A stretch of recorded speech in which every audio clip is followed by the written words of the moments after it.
So, how did Pam Bondi originally meet Donald Trump?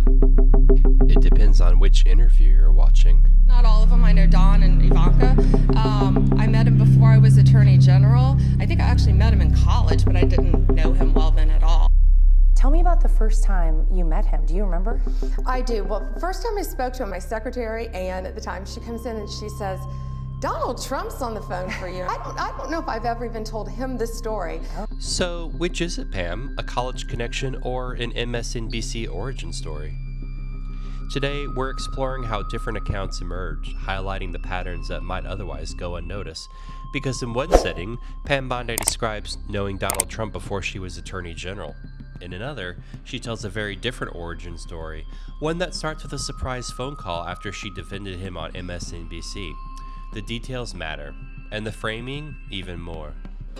Back in 2013, Bondi was under scrutiny over whether her office would investigate fraud allegations under Trump University. At the time, questions were raised about a $25,000 donation connected to Trump's foundation and her political committee. In that Tampa interview, she says, there was never an investigation into Donald Trump by this office. When asked about her relationship with him, she adds, I've met him before I was Attorney General. I think I actually met him in college, but I didn't know him well then at all. She also says, I've been friends with, I respect him, I respect his family, I know his daughter. The tone is careful, controlled, minimizing proximity while acknowledging familiarity. But I didn't know him well then at all. It's defensive context, high stakes during national media scrutiny. Kicking us off is one woman who needs no introduction. Fast forward to an interview with Laura Trump.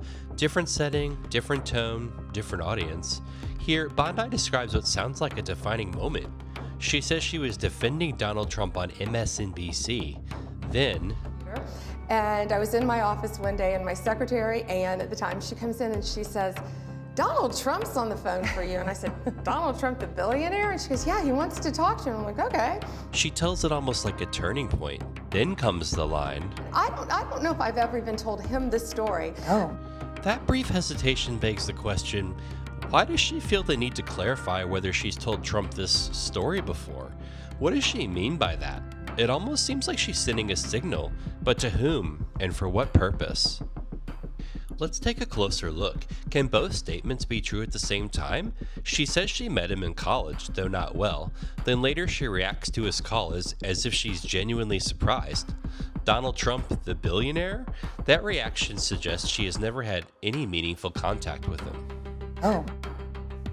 Normally, if someone you met briefly, especially a public figure like Trump, called you, a reaction might be, oh, Donald Trump, it's been a long time, we met once.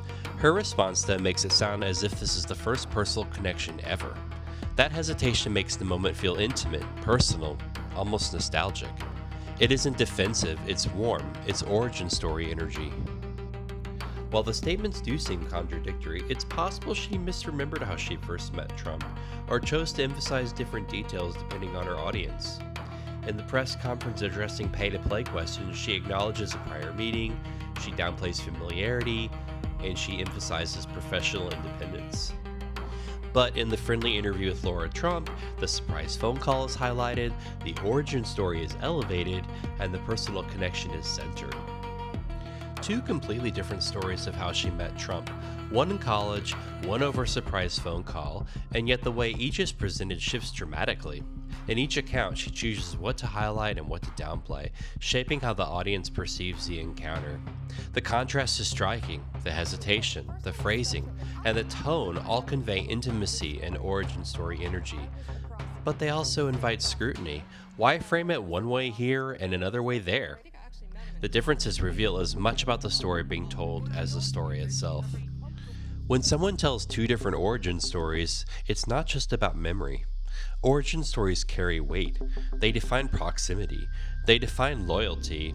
They define independence. In one version, the connection is distant, a brief college encounter, barely significant.